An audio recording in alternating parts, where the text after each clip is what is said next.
The acquisition of Seven Seas is very concerning to me. Media Doe is a company that has very extensive history with AI. And what I mean by that is you can see here they have a translation system where it's supposed to be more than a translation system that combines technology and human expertise to translate into mobile title and distributes it as fast as possible. I think this translation system is more so just to cut corners and make it as fast as possible because this AI we're talking about here. And to see that potentially being used in Seven Seas here. With Seven Seas, again, they got bought out for $80 billion. Got and there you have beloved IPs like Ancient Magnus Bright, Arufuto, Blooming to You, Clever and Delete. And Seven Seas, they are the number one independent publisher in the world, but now they are no longer independent. And to see the potential downfall of this company, not of this company, is very concerning to me. Now, to be fair, this is just speculation from a lot of people. A lot of people are very fearful, but nothing is set in stone quite yet. Nothing is going to really scream the alarm bell until we actually see the acquisition at hand, where we see the actual future of this acquisition. Because this acquisition will take place in March. So March going forward, we will see how Manga affect this company, affect the translation of these beloved IPs. It is very interesting to see how this goes. But at the same time, though, a lot of people were caught off guard by this acquisition. A lot of people. What I mean at the panel at CitrusCon, they employees stated to fans that they're still the largest independent publisher in the world, and a lot of these fans, I imagine, must have felt betrayed because yeah, you genuinely believe in the history of Seven Seas. You believe in the legacy of them, and to see them turn your back on you like this, it is very heartbreaking to see. But at the same time, though, it's not necessarily a lie because some of these employees weren't even aware. Some of these employees have found out at the same time at the public, which I think is such a shitty thing to do. And I'm gonna explain why. When when you're an employee at a panel and you truly believe that we're still the largest independent publisher in the world, we're still doing great things at Seven Seas. You're clearly very passionate, very optimistic about the company that you work for, only to have your life flip upside down when you see that you're working with a company that potentially uses AI. And what makes it even worse, and we have seen companies that use AI potentially lay people off because when you have AI, you don't necessarily have a need for people as much as you used to. So the potential of employees being let go at Seven Seas, I think it is possible. But again, I just speculate here. But it is possible that the idea of that could happen, and a lot of people are very fearful by the consequences of the acquisition. Where you see that even the Dame novels fan base, the fact that like again they're more so concerned on preserving fan translation.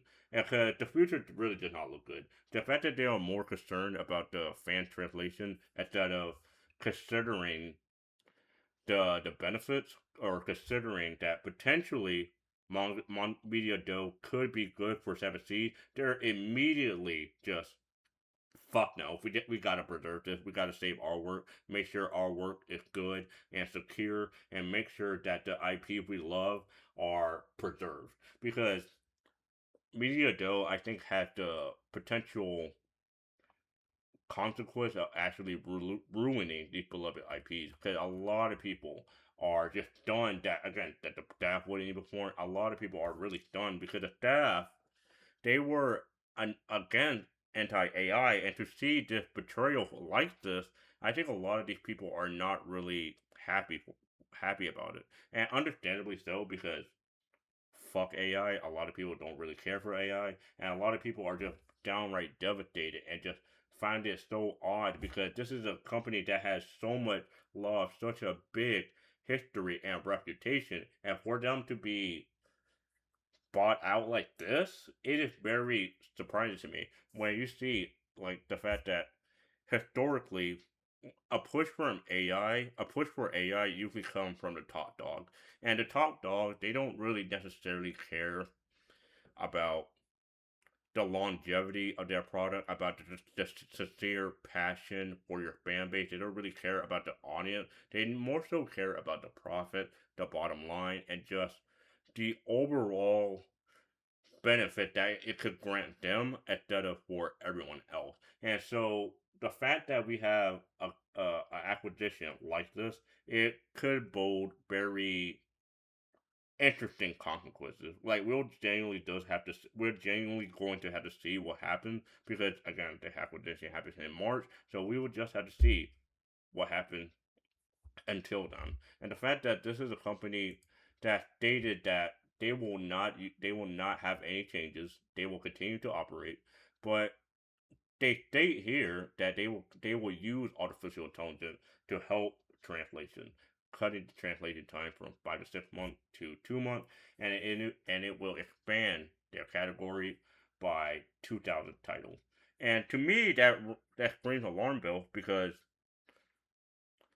you have to use AI in a big way if you're trying to shorten the time while also expanding your catalog. You can't do that with just humans, obviously, because there is no way you could do. There's no way you can shorten the time and expand your category at the same time because those kind of go against one another. You can't do both of that at the same time. So obviously, you're going to have a big focus on AI. And what that means for Seven Seas, I don't know.